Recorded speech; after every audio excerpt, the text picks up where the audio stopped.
Hey, good evening, everybody. Hey, guys, in the back, feel free to join us. Otherwise, I think we'll get started in a sec. It's incredible to be here. I think, yeah, all good. Can I use the stick? Yeah, does the stick work? Oops, no, not yet. Technology is Sure. accelerating. AI, biotech, digital systems, reshaping everything. But if technology moves without responsibility, we risk systems that harm instead of help, divide instead of connect, exploit instead of empower. That's where the Covenant of Humanistic Technologies comes in. It's a framework for building technology that serves people, and technologies that must serve public good and planetary health. It started as a printed document, something tangible you could hold and read. Manifest.human.tech is where the Covenant becomes an active community, a place to explore the principles and contribute ideas and artifacts. Artifacts are proof of human contribution: essays, art, research, open source systems, evidence that humans are still creating, still building, still at the center. This isn't just a website, it's a movement of people. We're connecting with others who believe technology should be human aligned. On manifest.human.tech, explore the Covenant of Humanistic Technologies, sign the declaration, prove your humanity, submit your artifact, and join the conversation. Innovation is powerful when it's human aligned. Be part of the community. Be part of the movement.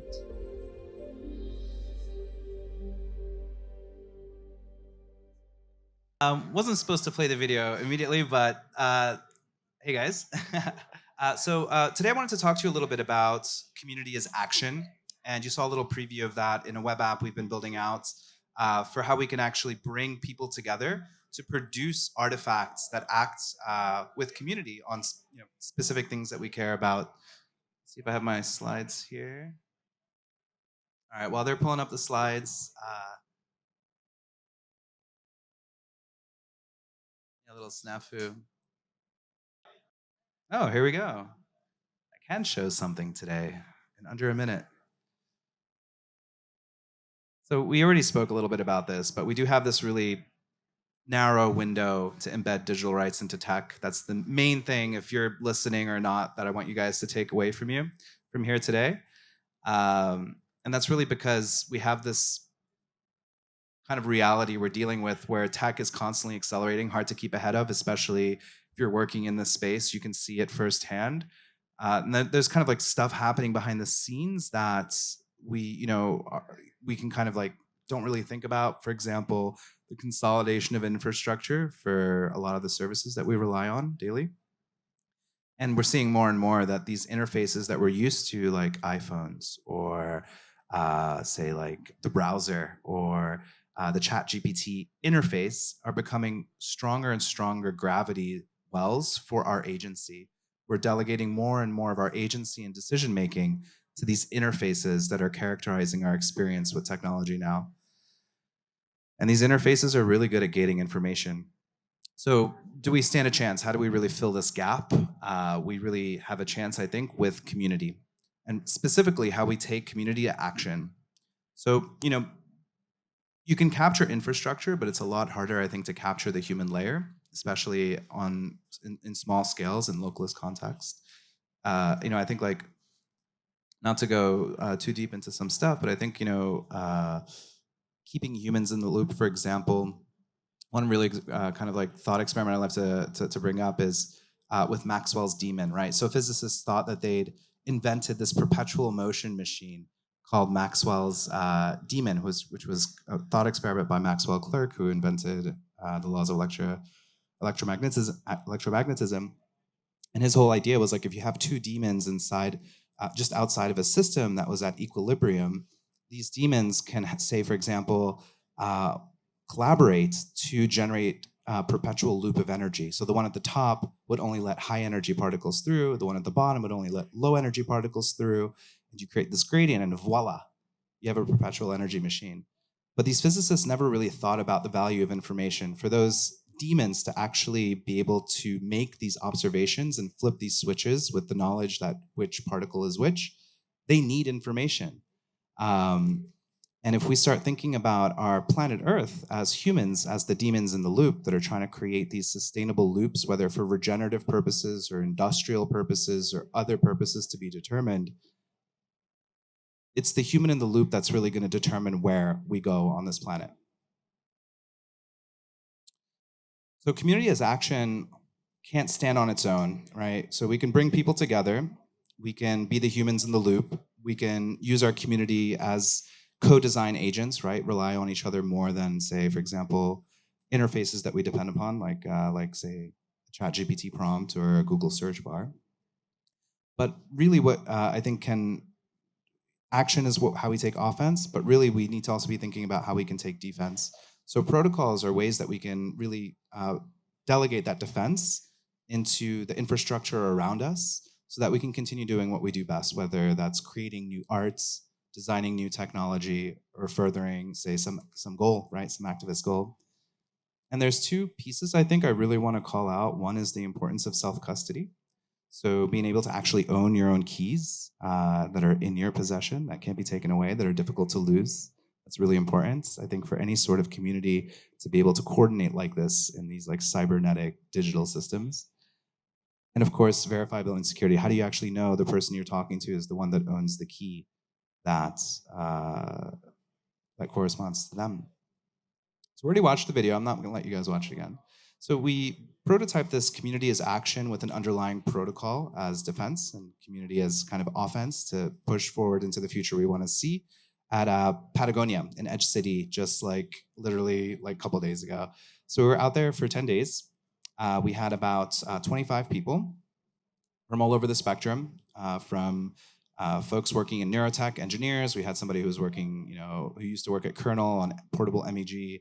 We had folks trying to build, using reveal commit schemes to detect time travel, all sorts of interdisciplinary work, including artists. And one thing that really characterized this was this kind of positive feedback loop where we're constantly learning from each other. So daily study circles, workshops where we really dived into design philosophies surrounding the technology that we cared about. And we had fun too, right? So we had social events, we went out on adventures, and that's all part of the human layer, right? It's not just tech. A big part of this were artifacts that came out of this 10-day residency, where we developed this shared vocabulary of what we care about and how to talk about it, how to communicate it, and really started, I think, like finalizing a core branch of the design philosophy that would later be forked by different projects. I'll show you guys in a sec. These sorts of residencies, I think, are also really important if you're gonna train the human layer to be something resilient, being able to develop this culture of accountability and incorporating interdisciplinary contributions to your work where critiques are a source of strength, less so a source of weakness. And of course, output in the form of artifacts. So here's a couple artifacts that came out. Maybe you might recognize this person if it's, I don't know if you guys can see that with this resolution. But yeah, we've had people really taking these concepts of how do we really embed digital rights into tech and taking that story, right? This story of, let's say, like collective liberation by design in technology, right? As opposed to technology being a tool to serve some sort of purpose or end goal. One of the contributions was about 180 hours of footage of a documentary that was collected in Patagonia with interviews from folks building all across the spectrum, called Natura Codex. So if this is like a really special piece. I'll show you guys how you can get more information on it in a sec. We had folks also producing novel ideas of how to think about the internet, right? So these are things that are kind of possible when you establish a strong coordination layer, right, at the human level. Folks working on, for example, converting research objects or PDFs into agents themselves and rewriting how the internet actually might work. We had people working on how you could even do proof of personhood using neural data. So can you take, for example, some EEG trace and use that to prove that that person is aware, is in a state of consent, and that they are a unique human? Absolutely challenging stuff to do, but these are the kind of areas that folks were working on.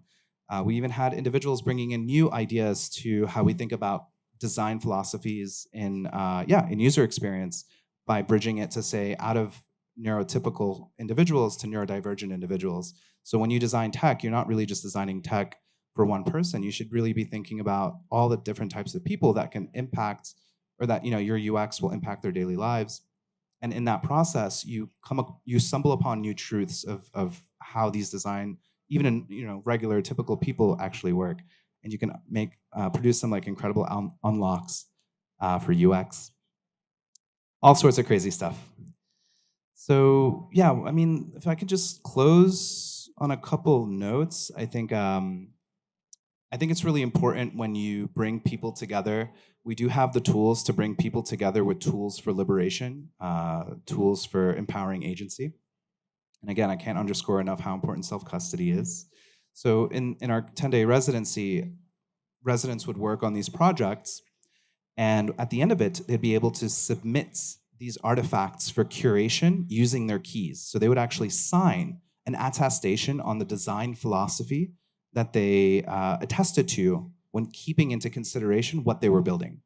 So they would create these keys with like a simple social sign-on, because some of these folks weren't programmers, they weren't Web3 folks. Some were coming outside of the space, and so they were tapping into this without even knowing about it.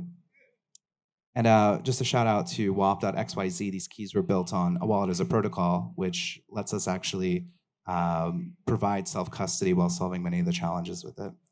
So for those of you guys here today that feel that they would like to connect their node to a human layer and perhaps tap into some of the protocol as defense through self-custody and cultural expression, I invite you guys to check out the design philosophy that emerged from this residency, the newest version of it, to check it out, see if it does something for you and how you think about product design or how you think about activism or whatever it is that you're working into. To check out WAP, because I think it's a really powerful tool for those that are thinking about onboarding users, but also self-custody is really important, and submit artifacts.